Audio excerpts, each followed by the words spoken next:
Salut, c'est Bernard NG de Devcast et dans cette nouvelle vidéo, je vais vous montrer comment vous pouvez mettre à jour votre code Symfony pour supporter la dernière version du framework.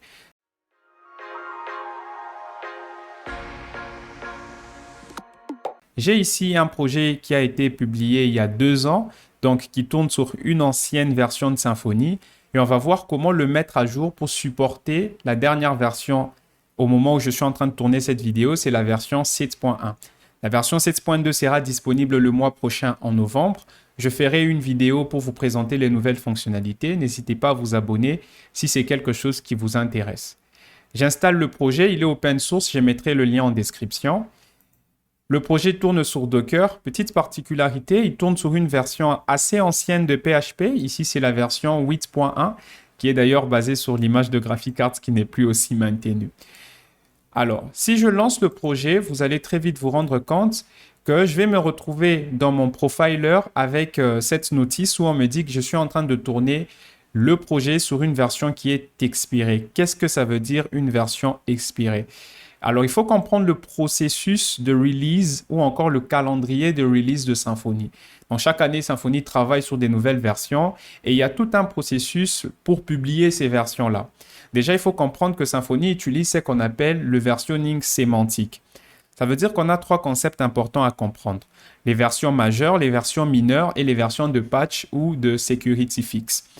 Une version majeure, c'est la version 5, la version 6, la version 7. C'est des versions majeures qui introduisent des nouvelles fonctionnalités, mais aussi des changements importants. Et puis, vous avez les versions mineures qui vont venir corriger et déprécier certaines fonctionnalités. Enfin, vous avez les versions fixes qui sont là juste pour corriger des problèmes de sécurité ou encore des bugs qui sont dits mineurs, qui n'introduisent pas ce qu'on va appeler de breaking change. Un breaking change, c'est quelque chose qui va casser le fonctionnement d'une fonctionnalité. Je me répète, mais vous comprenez que si je change par exemple la définition d'une fonction, si vous utilisez ma librairie, vous serez obligé de mettre à jour votre code derrière. Donc ça, c'est quand même un breaking change. Ça vous oblige de faire un changement important de votre côté. Donc sur Symfony, les releases, ils arrivent à peu près tous les 2 ans. Et vous allez remarquer que là, je suis sur un projet qui tourne sur Symfony 6.1.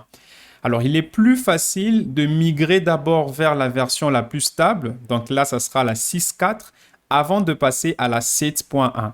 C'est tout à fait possible de quitter de la 6.1 à la 7.1, mais vous aurez des surprises et beaucoup de travail lorsque vous allez faire cette migration-là.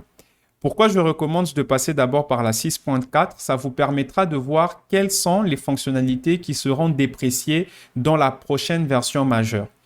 Donc, si vous vous rendez sur le blog de Symfony, on vous explique un peu comment ça se fait. Et à chaque fois qu'il y a une nouvelle version publiée, il y a ce qu'on appelle un changelog. Le changelog, c'est tout simplement une liste des changements. Ça va répertorier qu'est-ce qui a changé, qu'est-ce qui a été ajouté, qu'est-ce qui a été retiré. Dépendamment des fonctionnalités que vous utilisez dans votre projet, ça vous permettra d'avoir une idée claire de quels sont les changements que vous allez faire ou quelle sera votre charge de travail. Ici, je suis sur la 6.1. Si je regarde ce qui a été fait en 6.4, vous pouvez voir qu'il y a énormément des bugs fixes. Ça ne vous intéresse vraiment pas parce que ça ne va pas vous obliger de modifier quoi que ce soit dans votre code.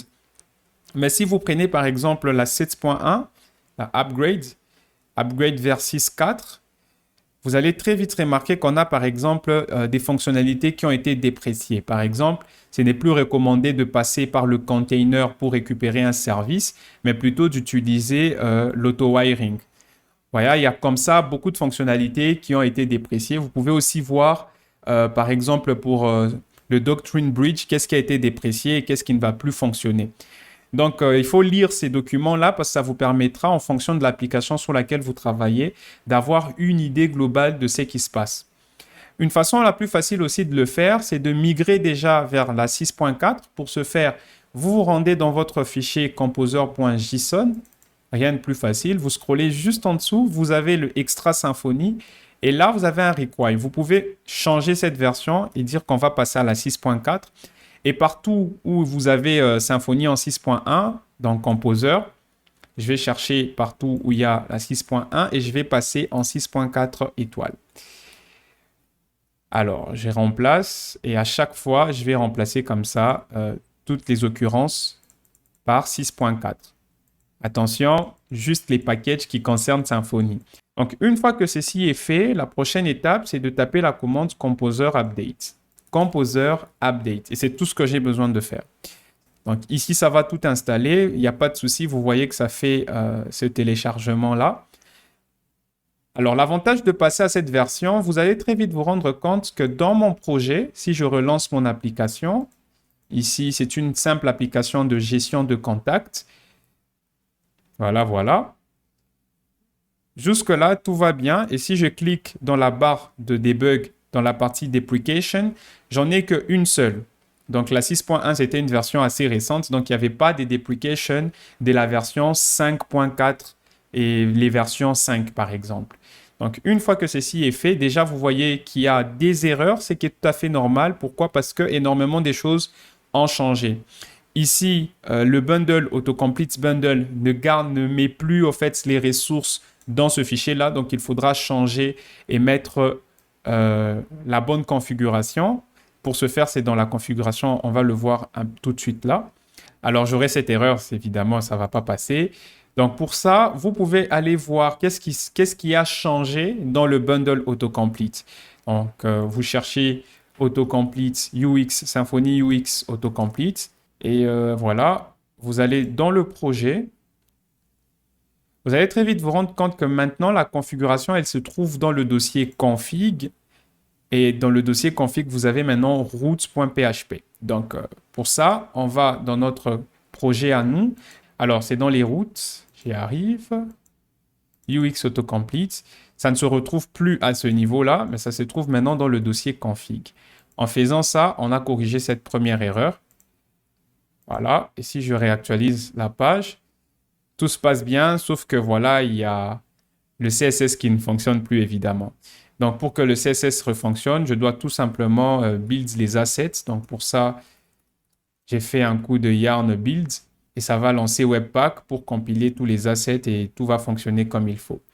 L'avantage, c'est que maintenant que nous sommes sur la version 6.4, qui est une version LTS, Long Time Support, on peut rester dessus jusqu'en 2026, hein, en vrai. Mais regardez, on a maintenant beaucoup de deprecations ici. Les deprecations que nous avons ici, ce sont les fonctionnalités qui seront retirées dans la version 7. C'est pareil, quand la version 8 de Symfony sortira, vous aurez des deprecations sur la version 7.4 qui ne seront plus là dans la version 8. Donc ici, c'est le travail que nous avons à faire, c'est de faire disparaître toutes ces deprecation notices. Dépendamment de la taille de votre projet, il peut en avoir plus, mais ici, il n'y en a que 41 et c'est généralement des trucs qui se répètent. Donc, il faut prendre le temps de lire et de comprendre qu'est-ce qui se passe. Après, fixer ça, vous pouvez le faire automatiquement avec des outils comme Rector qui va vous permettre de faire des migrations de code. Alors, j'ai pris le temps de lire toutes ces deprecation notices-là et vous allez voir qu'il y a des deprecations qui ne vous concernent pas directement. Par exemple, Sensio Framework Bundle, c'est quelque chose qui sera bientôt supprimé. Donc, c'est quelque chose qu'on voudrait retirer comme bundle. Après, vous avez certaines configurations qu'il faut rajouter. Par exemple, ici, pour la partie doctrine, on vous dit qu'utiliser les lazy objects, il faut les mettre à true. Donc, pour corriger ça, il suffit d'ajouter cette configuration-là.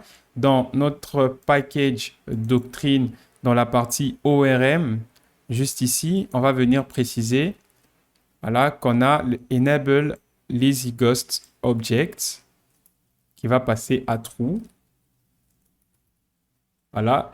Et il faudrait savoir si ça a de l'impact sur votre projet. Dans mon cas ici, ça n'aura aucun impact. Mais comme j'ai dit, c'est au cas par cas, ça dépend de comment vous utilisez aussi votre projet. Alors, il dit qu'il ne connaît pas cette propriété-là. Je pense que j'ai mal lu. Je vais commenter ça. Doctrine ORM enable lazy ghost objects. Voilà. Je pense que c'est ça. Doctrine ORM enable lazy ghost object. C'est très intéressant, je ne comprends pas. Donc, on ne va pas se compliquer la vie pour l'instant. Je mets ça en commentaire, on va comprendre qu'est-ce qui se passe après. Alors, Node Setting Framework Handle All Throwable. Donc ça, il faut rajouter ça dans le framework.yml. Là, je vais venir ajouter ça et je vais dire true. Donc ici, si j'actualise, je suis à 49 deprecation. Là, je passe à 28. C'est juste incroyable. Alors, en passant à 28, qu'est-ce qu'il y a? Il me dit framework UEID default version. OK, it will be set. Option is deprecated. Donc, cette configuration-là, il faut le préciser. Donc, je ne sais pas si j'utilisais les UEID sur ce projet, mais dans ma partie framework, je peux rajouter la clé UEID et dire default version et je vais dire ça sera la version 7. Au pire, vous créez un fichier pour ce composant, mais ce n'est pas nécessaire dans ce cas. Donc, si j'actualise encore la page, je descends à 26. On va y arriver. Autre chose, time-based is deprecated. Voilà, il faut aussi préciser pour les UEID qui sont time-based. Et on va dire que c'est set par défaut. Je réactualise. En fait, je le fais étape par étape pour me rassurer que je n'oublie rien. Tout ce qui me concerne, enabling integration of doctrine annotation is deprecated. Alors ici, il faut retirer les annotations parce qu'il y a maintenant les attributs qui ont été supportés, qui sont supportés. Voilà. OK. Alors, il me dit since your framework extra controller has dependency of non-existent service. Ça, c'est parce que, en fait, on va plus supporter les annotations, mais plutôt les attributs natifs de PHP. Donc, c'est que je peux faire au niveau de mon fichier bundles, déjà ce fichier de configuration Sensio framework, tout ça, je vais le retirer.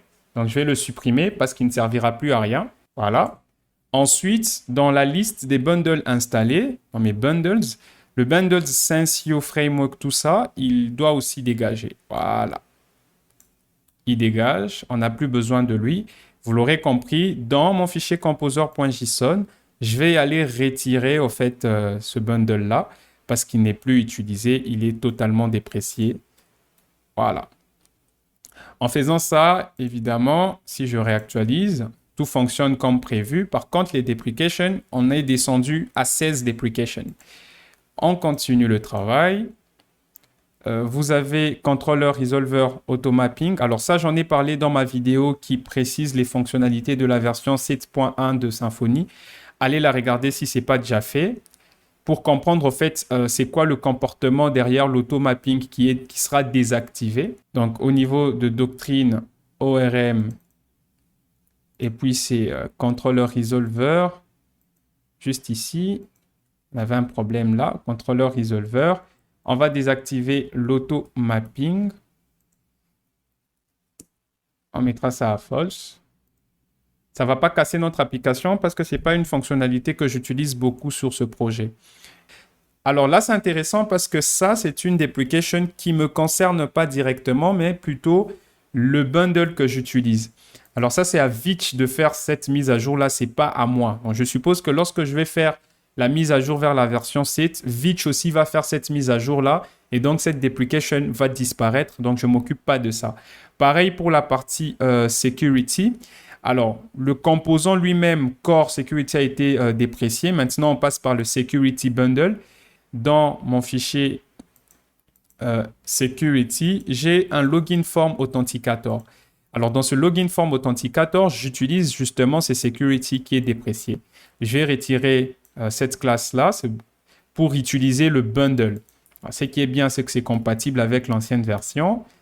Par contre, ça n'existe plus. Maintenant, j'ai cette nouvelle classe Security Request Attribute qui me permet de récupérer le last username pour le mettre dans la session. Vérifiez dans votre application, partout où vous utilisiez ce corps-là de security, il y a maintenant un bundle qui remplace tout ça. Donc ça, c'est fait. Donc toutes les deprecations qui sont liées à la partie security vont bientôt disparaître. Alors, il dit quand même qu'il y a toujours dans le contact form. Je vais quand même regarder. Peut-être que j'ai injecté l'utilisateur pour voir s'il avait accès à XY. Effectivement, j'injecte ici dans mon formulaire de contact la classe security pour récupérer l'utilisateur connecté. Et dans mon cas précis, c'était pour récupérer, par exemple, le groupe de l'utilisateur qui est connecté. Bon, il y a moyen de faire mieux, mais bon.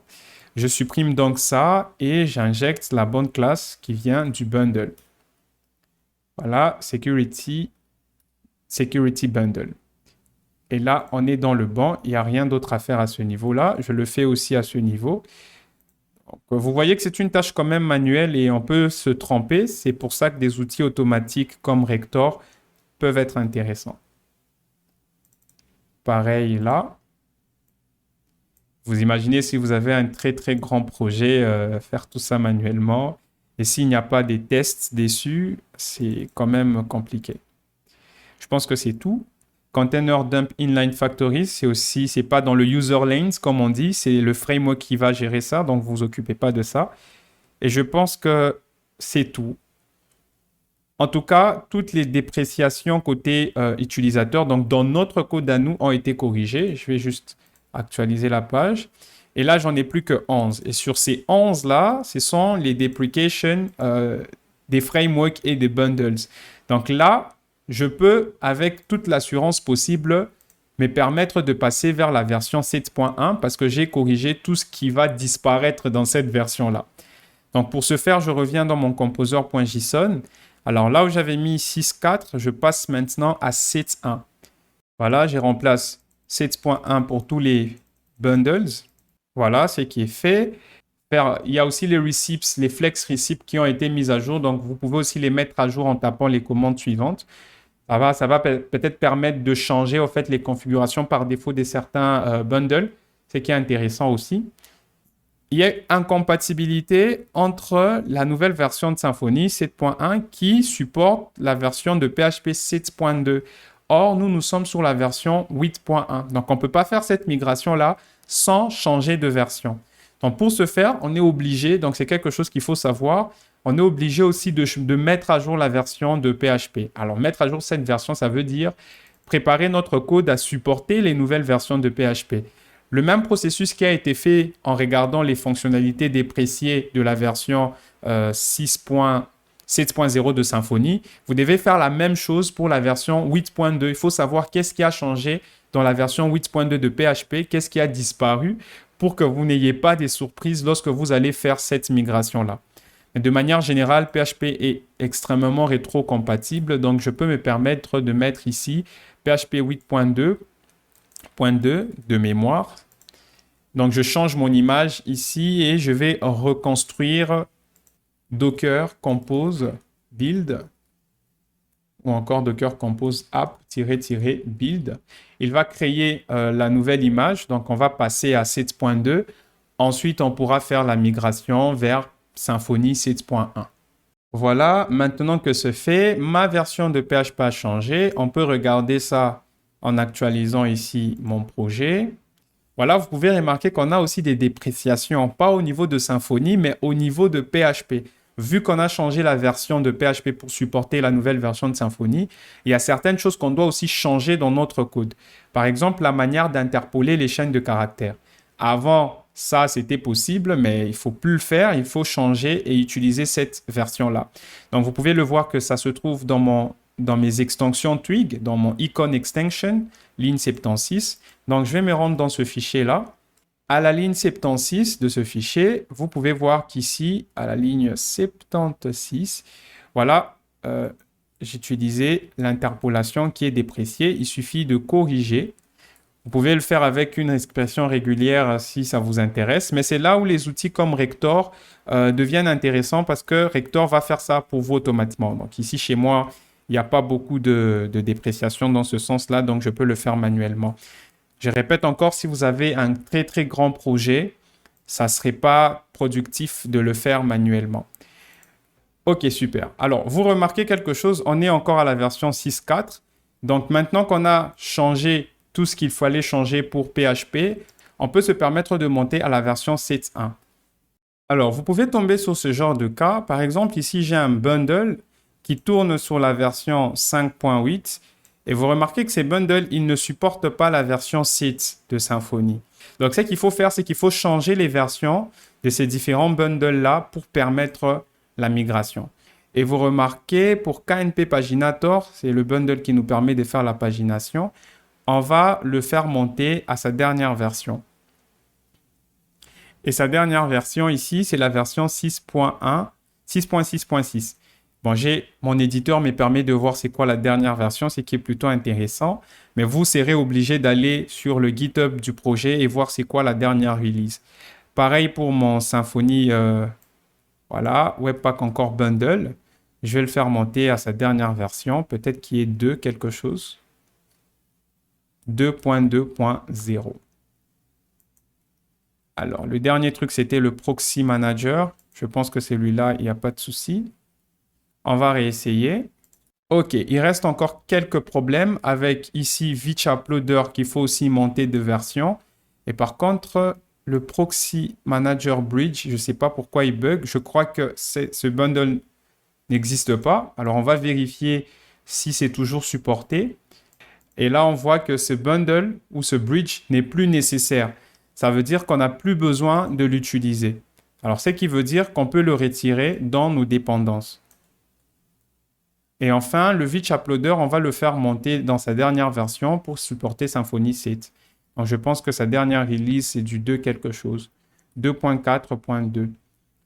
OK, un dernier truc, vous l'aurez remarqué. Je ne sais pas pourquoi il ne me dit pas ça avant, mais vous avez le Dama Doctrine Test Bundle qui doit aussi monter à sa dernière version pour supporter la version 7. Donc ici, je pense qu'on est sur du 8.2.0. Et maintenant, une fois que tout ceci est fait, vous pouvez voir qu'on fait maintenant la mise à jour. On fait un upgrade de la version 6.4 vers la version 7.1. Donc voilà, on a pu mettre à jour notre projet Symfony. Et si je reviens sur mon projet et que j'actualise, on est sur du 7.1.5, c'est la toute dernière version. Donc j'espère que ce tutoriel sera utile pour vous. Voilà comment vous pouvez faire une migration de projet. On est passé de la version 6.1 vers la version 7.1 avec tous les genres de problèmes que vous pouvez rencontrer et tout le travail que ça vous demanderait de mettre à jour votre code. Donc, si on remarque un peu ce qu'il y a eu comme changement, donc vous voyez qu'on a pratiquement changé pas grand-chose. On a juste fait des fixes, on a supprimé ce qui n'était plus nécessaire. Et voilà, notre projet est à jour. J'espère que cette vidéo vous sera utile. Je ne mettrai pas à jour le projet sur GitHub pour vous permettre de refaire ce processus si ça vous intéresse. Et moi, je vous dis à la prochaine.